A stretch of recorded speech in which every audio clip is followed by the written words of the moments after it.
جس نے ہمیں مغرب کی نماز پڑھنے کی توفیق عطا فرمائی۔ یہ نہ ہمارے کمال کا تھا نہ ہماری اپنی قدرت تھی، یہ اللہ تعالیٰ کا فضل ہوا، احسان ہوا۔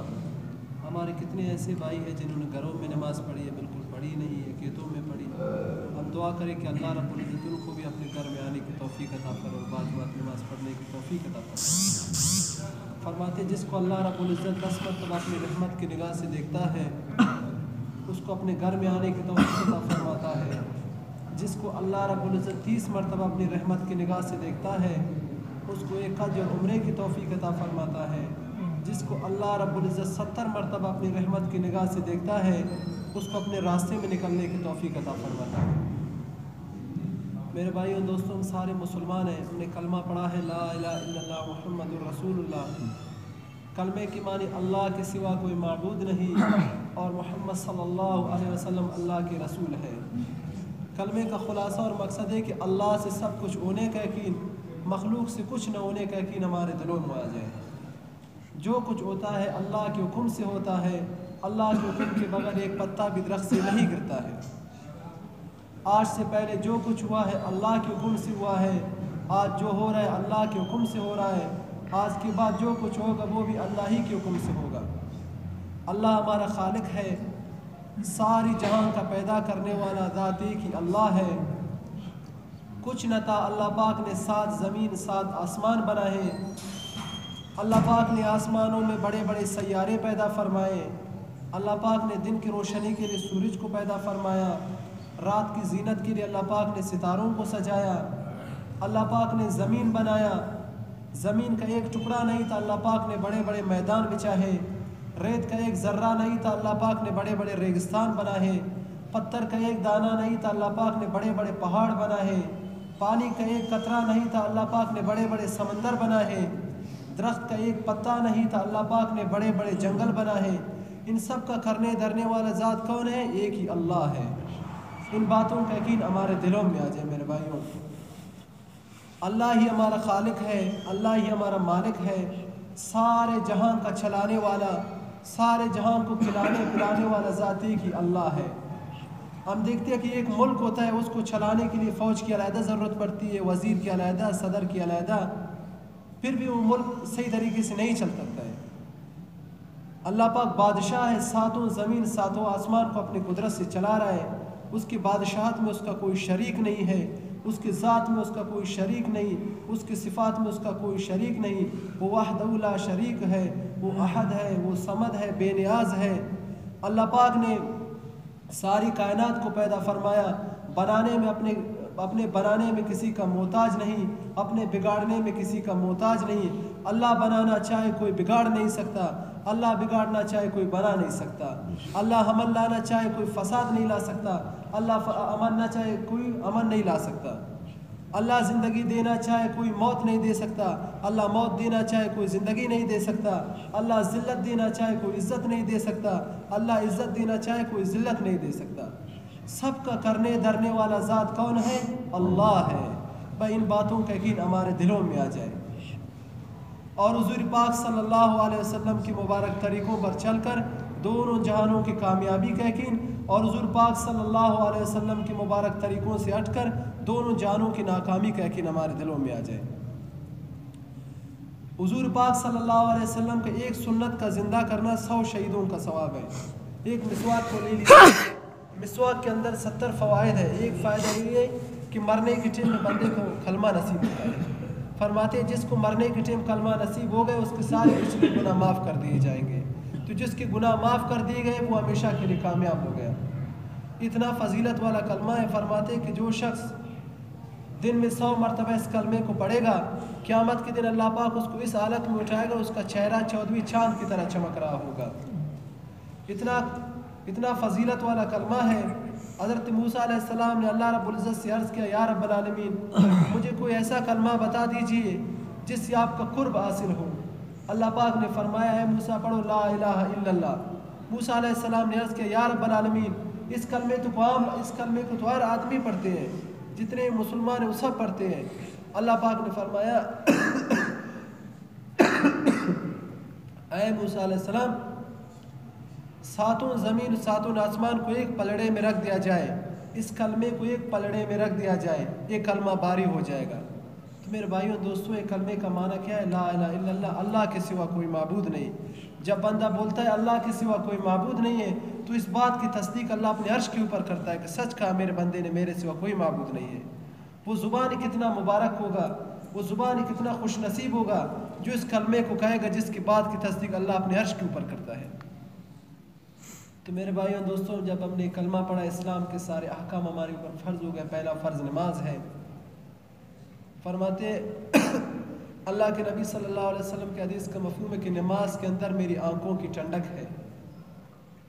قیامت میں سب سے پہلا سوال نماز کا ہوگا۔ جس کی نماز صحیح نکل گئی اس کے سارے اعمال صحیح نکلیں گے، جس کی نماز خراب نکل گئی اس کے سارے اعمال خراب نکلیں گے۔ تو میرے بھائیوں دوستوں، اللہ رب العزت کا وعدہ ہے کہ جو شخص 5 ٹائم کا نماز کو خشوع خضوع کے ساتھ اپنے اوقات میں پڑھے گا تو اللہ رب العزت اس کو اپنی ذمہ داری کے ساتھ جنت میں داخل کر دے گا۔ بھائی کون ذمہ داری اٹھا رہا ہے؟ اللہ ذمہ داری اٹھا رہا ہے۔ جس کے قبضے میں جنت دوزخ سارا اس کے قبضے میں ہے، ساری کائنات اس کے قبضے میں ہے۔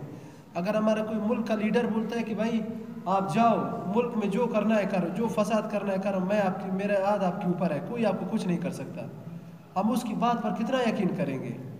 دل میں خوف بھی نہیں آئے گا کہ ملک کے وزیر اعظم نے ہمارا ذمہ داری اٹھایا ہے۔ یہاں اللہ ذمہ داری اٹھا رہا ہے، مالک الملک، 2 جہاں کا بادشاہ، ذوالجلال والاکرام۔ فرما رہے ہیں کہ جو شخص 5 ٹائم کا نماز خشوع خضوع کے ساتھ پڑھے گا اللہ اس کو اپنی ذمہ داری سے جنت میں داخل عطا فرمائے گا، اور جو شخص 5 ٹائم کا نماز نہیں پڑھے گا وہ اللہ کی ذمہ داری میں داخل نہیں ہے، چاہے اللہ بخش دے یا سزا دے۔ تو ایسے نمازوں کے لیے میرے بھائی ہمیں علم کی ضرورت ہے۔ علم اتنا ہونا چاہیے کہ 24 گھنٹے کی زندگی کو اللہ کے احکام حضور پاک صلی اللہ علیہ وسلم کے مبارک طریقے کے اندر بندہ گزارے۔ اتنا علم تو ہر بالغ مرد عورت پر فرض ہے کہ اپنی پاکی ناپاکی، جائز ناجائز، حلال حرام کی تمیز کر سکے۔ حدیث کا مفہوم ہے سب سے بہترین علم قرآن پاک کی ہے۔ تم میں سے بہترین شخص وہ ہے جو خود قرآن سے پڑھے اور دوسروں کو سکھائے۔ اس کے ساتھ ساتھ ذکر ہے، فرماتے جو شخص ذکر کرتا ہے اس کی مثال زندے کی ہے، جو شخص ذکر نہیں کرتا ہے اس کی مثال مردے کی سی ہے۔ اللہ رب العزت 3 بندوں کی دعاؤں کو کبھی رد نہیں فرماتے۔ حدیث کا مفہوم ہے ایک وہ شخص جو کثرت سے اللہ کا ذکر کرتا ہو، ایک عادل بادشاہ ایک مظلوم کی۔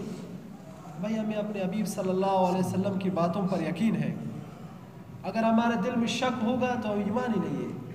ہمیں اپنے محبوب صلی اللہ علیہ وسلم کی باتوں پر یقین ہے کہ اللہ کے نبی صلی اللہ علیہ وسلم نے فرمایا جو بندہ ذکر کرتا ہے اس کی دعائیں کبھی رد نہیں ہوتی ہے۔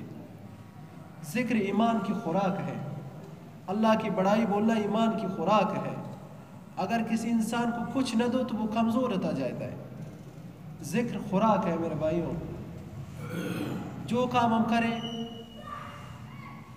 اس کے ساتھ ساتھ ہم اکرام مسلم والے بن جائے، بڑوں کا عزت کرے، چھوٹوں پہ شفقت کرے، علماء کی قدر کرے۔ حدیث کا مفہوم ہے کہ جس شخص کے اندر یہ تینوں صفات نہیں ہوئے وہ ہم میں سے نہیں ہے۔ فرماتے جب باپ چلتا ہے بیٹے کے اوپر یہ حق ہے کہ باپ سے پہلے نہ چلے۔ اگر باپ کسی جگہ میں بیٹھتا ہے تو بیٹا پہلے نہ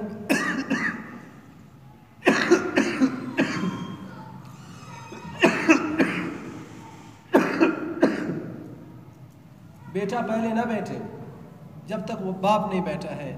اگر باپ کھانا شروع کرے جب تک باپ نے کھانا شروع نہیں کیا ہے تو بیٹے کے اوپر یہ حق نہیں بنتا ہے کہ وہ پہلے کھانا شروع کرے۔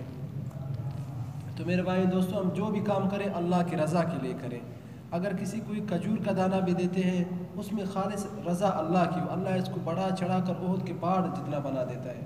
فرماتے ہیں جو کسی ننگے کو ایک جوڑا کپڑا پہنائے گا اللہ رب العزت اس کو جنت کے ریشمی لباس پہنائے گا۔ حدیث کا مفہوم ہے کہ جو شخص اپنے کسی پیاسے مسلمان بھائی کو پانی پلائے گا اللہ رب العزت اس کو جنت کا شراب پلائے گا جس پر مور لگی ہوگی۔ جو اپنے کسی مسلمان بھائی کو ایک نوالا روٹی اللہ کی رضا کے لیے کھلائے گا اللہ رب العزت اس کو جنت کا خوراک کھلائے گا۔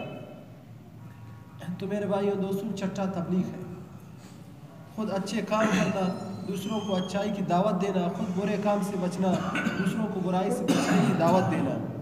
اسی کام کے لیے اللہ رب العزت نے 1 لاکھ کم و بیش 24,000 انبیاء اکرام کو دنیا میں بھیجا، سب نے آ کر اپنی قوم کی دلوں پر یہی محنت کی، پڑھو لا الہ الا اللہ۔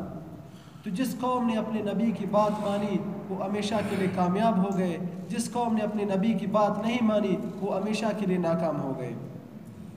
کامیابی کو اللہ پاک نے مال، دولت، پیسے، تجارت، وزارت میں نہیں رکھا ہے۔ اگر بادشاہ سے کوئی کامیاب ہوتا تو فرعون کامیاب ہوتا، اگر وزارت سے کوئی کامیاب ہوتا تو حامان کامیاب ہوتا، اگر پیسے سے کوئی کامیاب ہوتا تو قارون کامیاب ہوتا، اگر تجارت سے کوئی کامیاب ہوتا تو شعیب علیہ السلام کی قوم کامیاب ہوتا، اگر طاقت سے کوئی کامیاب ہوتا تو سمود علیہ السلام کی قوم سمود کامیاب ہوتا۔ اس سے پتہ چلا کہ کامیابی کو اللہ پاک نے صرف اپنے پیارے حبیب صلی اللہ علیہ وسلم کے مبارک طریقوں کے اندر رکھا ہے۔ ابو جہل قریش کا سردار ہے، پورے عرب میں اس کا نام ہے، اللہ کے نبی صلی اللہ علیہ وسلم کے رشتہ دار بھی ہے، لیکن اس نے اللہ کے نبی صلی اللہ علیہ وسلم کی بات نہیں مانی، اللہ پاک نے اس کو ہمیشہ کے لیے ناکام کر دیا۔ بلال حبشی غلام ہے جس کا نہ عصب ہے نہ نسب ہے، بالکل کالا سا ہے، غلام ہے، غلام کی کیا حیثیت ہوتی ہے، لیکن جب اس نے اللہ کے نبی صلی اللہ علیہ وسلم کی اطاعت کی تو اللہ کے نبی صلی اللہ علیہ وسلم معراج میں جا رہے، بلال حبشی کے پاؤں کی 8 آسمان میں سنائی دے رہے ہیں۔ تو میرے بھائیوں دوستوں، یہ اعزاز کس لیے ملا؟ اس نے اللہ کے نبی صلی اللہ علیہ وسلم کی مبارک طریقے کے اندر اپنی زندگی کو گزارا۔ اب ختم نبوت کے صدقے یہ کام ہم سب کی ذمہ داری ہے، اب کوئی نبی نہیں آئیں گے۔ حجۃ الوداع کے موقع پر اللہ کے نبی صلی اللہ علیہ وسلم نے سارے صحابہ کرام کو اکٹھا کیا اور فرمایا، اے میرے صحابیوں، کیا میں نے آپ لوگوں تک دین پہنچایا؟ سب نے بیک زبان کے عرض کیا، یا رسول اللہ، آپ نے دین ہم تک پہنچایا بلکہ دین کا حق بھی ادا کیا۔ اللہ کے نبی صلی اللہ علیہ وسلم نے اپنی شہادت کی انگلی اٹھا کر فرمایا، یا رب العالمین، 3 دفعہ فرمایا، آپ گواہ رہنا، آپ گواہ رہنا، آپ گواہ رہنا، حاضرین تک میں نے پہنچایا، غائبین تک پہنچانا ان کا کام ہے۔ قربان ہو جائے صحابہ کے نام پہ، صحابہ نے عزم نہیں بلکہ عمل کر کے دکھایا۔ پورے جہاں میں صحابہ کرام کی قبریں ملتی ہے، 1.5 لاکھ سے بھی صحابہ کرام کی تعداد زیادہ تھی، 10,000 کی قبریں بھی اجاز میں نہیں ملتے ہیں، تو سارے دنیا میں وہ پھیل گئے۔ ایک دن میں 3-3 4-4 ہزار صحابہ کرام دین کے پھیلانے میں شہید ہوتے تھے۔ ان کے دل کے اندر بھی خواہشات تھے، ان کے دل کے اندر بھی جذبات تھے، بیوی بچوں کی محبت تھی، لیکن انہوں نے سب کچھ اللہ کے دین کے لیے قربان کر دیا۔ بیوی بچے تھے، ان کا باپ تھا لیکن وہ ایسے تھے جیسے یتیم ہیں، عورتیں ایسی تھیں جیسے بیوہ ہیں، انہوں نے سب کچھ اپنے اللہ کے دین کے لیے قربان کر دیا۔